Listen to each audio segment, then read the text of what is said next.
नमस्कार। जैसे कि आप सभी को पता है कि कुछ परीक्षा आने वाली हैं, जैसे पैट की परीक्षा, आरओ की परीक्षा और भी तमाम कंपटीशन की परीक्षा चलती रहती है। तो कोई जैसे आप नई किताब खरीदते हो, उस नई किताब को पढ़ने का एक बहुत ही सरल तरीका है। जैसे कि मान लीजिए किसी परीक्षा की आप किताब खरीद कर ले गए और उस किताब में 100 पेज हैं और 100 पेज है तो उसको 1 महीना में आपको पढ़ना है।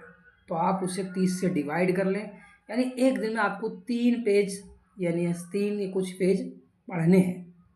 3 पेज आपको डेली पढ़ना है। दुनिया में चाहे कुछ हो जाए, चाहे भारत पाकिस्तान युद्ध हो जाए, यूक्रेन रूस युद्ध समाप्त हो जाए, अमेरिका किसी देश पर वार कर दे, रूस अपने दूसरे देशों पर युद्ध कर दे, लेकिन आपको वो 3 पेज पढ़ने ही पढ़ने हैं। तो किसी भी किताब को पढ़ने का सबसे सरल तरीका है, आप मान लीजिए उसे 3 पेज को रट भी डालेंगे। तो सब जितनी किताब खरीदें, यह प्रण लें या कसम उठा लें कि उस किताब को पूरी पढ़ूंगा, वरना ढेर लगा कर कोई फ़ायदा नहीं है। मेरी तरह देखो, इतना सारा ढेर लगा रखा मैंने। बाकी हाँ, हालांकि मैंने ये किताबें एक एक बार, दो दो बार, चार चार बार पढ़ चुका हूँ, पर मेरी नौकरी नहीं लगी है और मैं एक फेलियर इंसान हूँ। एक फेलियर इंसान आपको एक अच्छी सलाह दे सकता है।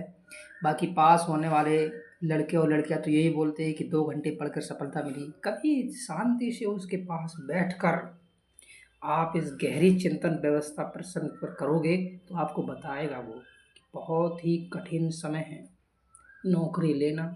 एक अपने आप में ऐसे मान लीजिए कि परमाणु तकनीक बना ली किसी देश ने।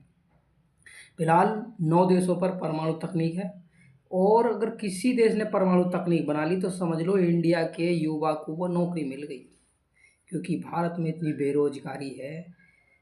छोटी छोटी नौकरियों के लिए करोड़ों फार्म भरे जा रहे हैं। धन्यवाद।